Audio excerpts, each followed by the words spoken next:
Life is good. I'm living here in Switzerland with my fiancé and my 3-year-old daughter. I'm running my own business and even have my own employees. And I can make a living off the thing I love most, which is fitness. Life is good. And for many, this sounds like a dream and they wish they could be in such a situation. So in this video, I'd like to reflect on my journey and show you that it hasn't always been this way. And hopefully I can inspire one or another who doesn't feel as blessed and perhaps faces adversity in their life. So my story starts in 2018 when something happened that completely changed my life. And in the beginning, not necessarily for good. Back then, I was just a regular guy. I had a 9-to-5. I worked in IT first and then in online marketing. Both jobs are actually very promising, high demanding jobs, well paid even, but they were not really fulfilling. So I started my own side hustle, Gym Performance, in 2014. So that's years and years back, which is basically a one-on-one online coaching business. In my free time, I would spend a lot of time in the gym, obviously. Fitness is my passion, once again. And I would also travel a lot. I mean, I had all the freedom and I could do whatever I wanted. So whenever I had the opportunity, I would travel. I would go to Australia, Hong Kong, Bali, California, Miami, New York, England, you name it. I loved to travel and I did all the travels just by myself. I loved that. I loved being alone and discover new places. Now, one trip in 2016, I got to meet Gabriela. I met her on a dating platform and we fell immediately in love. As you know, Gabriela is today my fiancé. Now, Gabriela is Brazilian and well, me being from Switzerland and her being from Brazil wasn't the perfect match. We met in Australia and after a while we would go back to our homes and we didn't really see a future together. Long distance relationships, they work, and in our situation it worked for a while, but in the end we decided to let it be simply because, well, there was no future. Nobody was actually willing to give up their life. Then in winter 2017, I once again wanted to escape the cold weather here in Switzerland and I was contemplating on where to go. And what came to mind is, why should I not visit Brazil? I've never been in Brazil before. I know Gabriela, so why not visiting her? We hadn't been in close contact back then, but I just hit her up, asked her, and to my surprise, she was completely fine and open. So we spent vacation together. So far, so good. Now, the turning point. I'm back in Switzerland after the vacation, back to my daily grind. And one evening, I got a call from Gabriela. She told me that she's pregnant. I couldn't believe it at first. I mean, I tried to stay calm. I told her everything is going to be okay, but when she hung up, I felt anxious and I felt very, very fearful. I didn't know what to do. I was just lost, desperate. What now? What did I do? Did I just ruin my life? What's next? Am I going to Brazil? This question over question and no answer. In the beginning was just like total shock. I didn't have plans to become a father, nor did I really think of moving. To be fair though, I always had this dream of working abroad and living somewhere else. But, you know, this situation, this information I received on the call, it was just a shock. The call was actually just one day before I went on a trip to Munich, Germany. And since I knew my parents are going to find out anyway, I decided to inform them the same evening. I remember they were out for dinner and they came back 1 a.m., something like that, just middle of the night. And obviously it was a shock for them too. There's their son who has his shit together, who has a good job, who has a good foundation and a promising future, I would say. And now he comes with this information that he's going to be a parent and that he, has to support a child in a foreign country. This was sure as hell shocking for them too.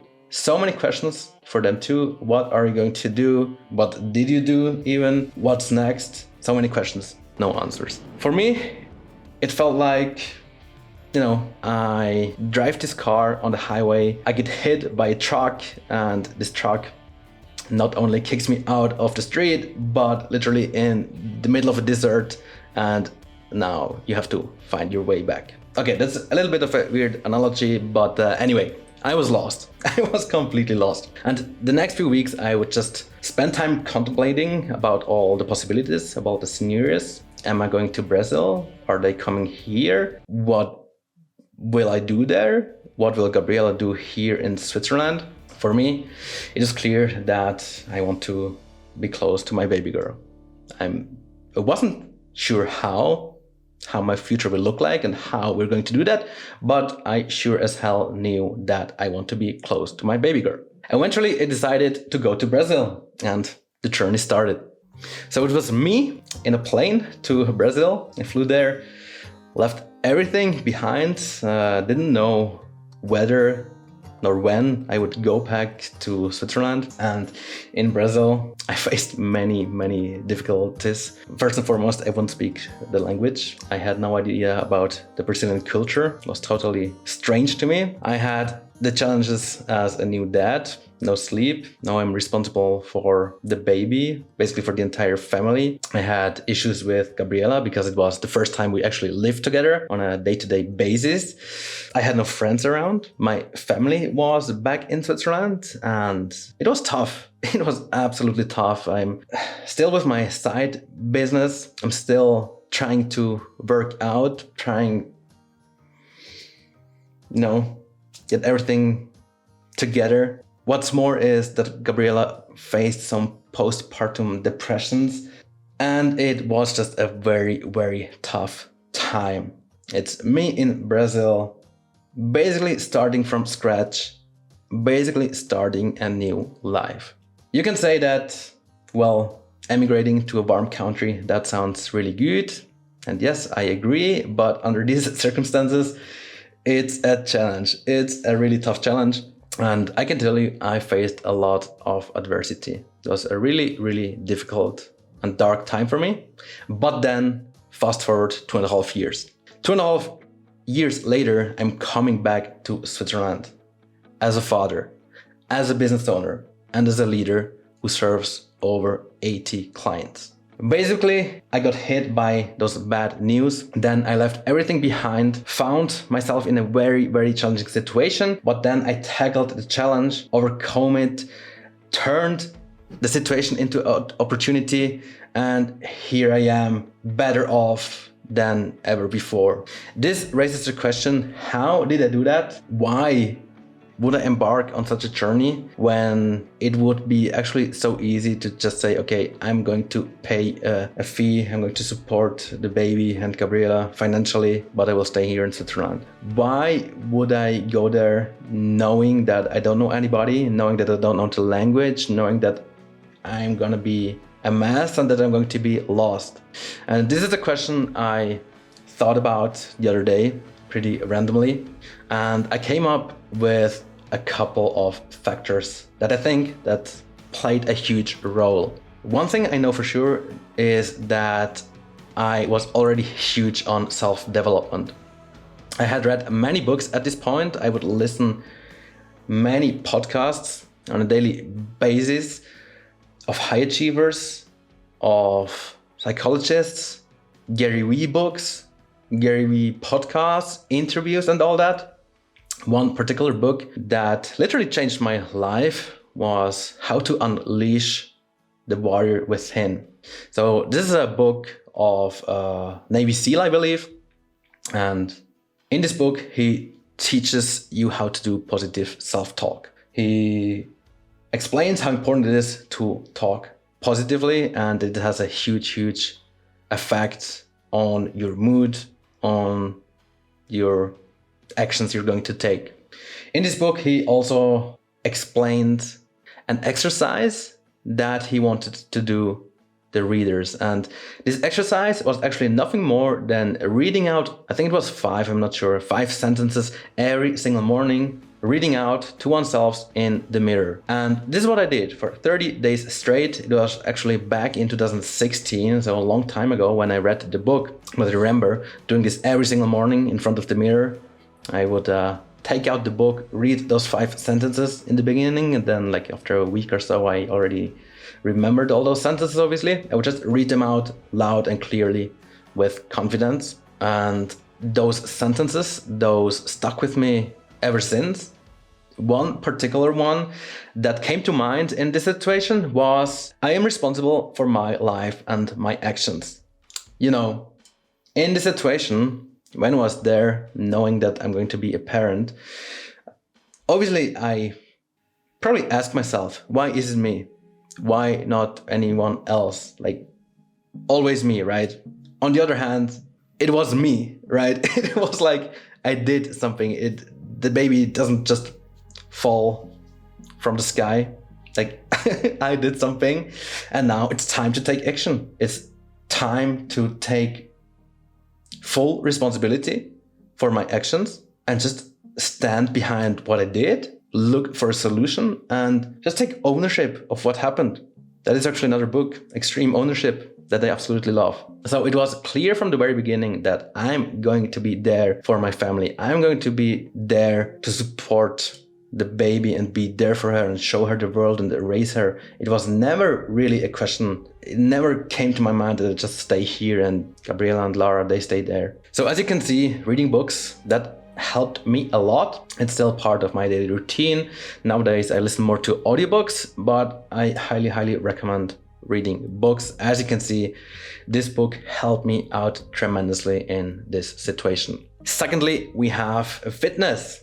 I am consistently working out since I'm 16. And what I absolutely love about fitness, that I can work out wherever I am, whatever the situation is. I can do it independently of whatever else is saying, of whatever else is doing. I'm in control. I'm very much in control of what I eat and what I do for my physical fitness. And I put in the work, I get a return. And honestly, fitness has been the single constant in my life ever since I'm 16. As you know, I traveled a lot. I emigrated to Brazil. I left family and friends behind. I changed jobs many times. What was there all the time and what kept going on no matter what is my fitness. And this is something I used to ground myself. As I always say, fitness is much more than just working out, building muscle tissue, losing body fat, but it's literally an outlet. It was an outlet for me when times got very bad. And I think it really helped me to build discipline, to get stronger, to get more resilient, to level up my mindset even. And I was at a point where I could just handle everything. Well, you can say, Martin, well, this is not everything, but I genuinely believe when I look after myself, when I feel good, look good, then I can handle everything. Okay, so fitness, hugely important. And honestly, I mean, I don't know where I would be without fitness. Like, my business wouldn't exist. I wouldn't be able to make a living for me and my family. I just wouldn't be. I don't know where I would be. So fitness is huge, not only from a financial standpoint, not only from growing muscle and looking good, but also for my mental health. Hugely, hugely important. Next thing, I had help. When I was younger, I used to have a lot of ego. I used to decline help a lot. I always thought I would knew better, but truth is I really didn't. There are always people who know better. There are always people who have more experience, and there are people who have probably gone through something similar. So why not taking their advice? Whether it's in business, in fitness, when it comes to fatherhood, no matter what it is, I believe in coaches, and that's also why I'm one myself. And no matter in what area of life it is, when I need help starting my business, scaling my business, then I hire a business coach. I have one right now. I paid him 15,000 USDs, which is like a lot of money, but it helped growing my business. When I started out working out, yes, I tried to do it myself in the beginning and tried to gather all the information, but then I realized, oh, it's actually so much easier when I just hire someone and he tells me exactly what to do and can like assess my progress, just guide me through everything and show me what I need to do. Much easier. So I had mentors, I had help also from the books, audiobooks, all that, like all the information I gathered. And then in my situation, obviously I had help of family and friends who were not physically there, but I could still call and ask for help. I have 2 close friends that I can also ask for business advice. I can ask them for family issues, although they're not parents themselves. It just helps to speak about my problems and get another opinion. Lastly, I think there is a genetical component to it too. You know, the drive to achieve great things, the motivation to do stuff, the energy to take action, to actually go through all that, knowing that it will be difficult, knowing that you will face adversity and chances of you succeeding are actually quite small. However, I also think that it can be learned. And what helped me personally is I surrounded myself with people who are already high achievers, who are on a similar mission, or just people who are very positively. That helps tremendously. As you know, positivity is contagious, and I can talk I can give you so many examples. When you speak online coach, the month when I actually decided to go all in with my online coaching business, it was then when I surrounded myself with other coaches who made like already a living, who showed me that it's possible, who showed me how they think, not only how they operate, but more importantly, how they think and how they tackle challenges. Or, you know, think of you want to lose weight. What I think is easier if you're surrounded by people who don't care of what they eat, people who are not active at all? Or is it easier when you have people around you who are sportive, who work out, who eat healthily? Answer is clear. So surrounding yourself with people who are positive is hugely important, and sometimes that means that you cut off some people that are negative, that just like, you know, are not good for you, that just bring you down and don't give much back. Now, obviously you cannot just say, okay, brother, sister, whatever, you are so negative, I'm not going to talk to you anymore. But what you can do is obviously limit time with them. You don't need to hang out with negative people every single day. You have a choice with whom you want to hang out with, so make wise decisions. Because as the saying goes, you are the average of the 5 people you spend most time with. And luckily, this goes also for digital, virtual people, or the people you hang out with virtually. So in Brazil, I didn't know a lot of people. I didn't know anyone, to be honest. I didn't have a lot of friends. But what I did is I hang out online with high achievers. I understood how they're thinking. I tried to mimic what they did. I just learned and tried to become better and better.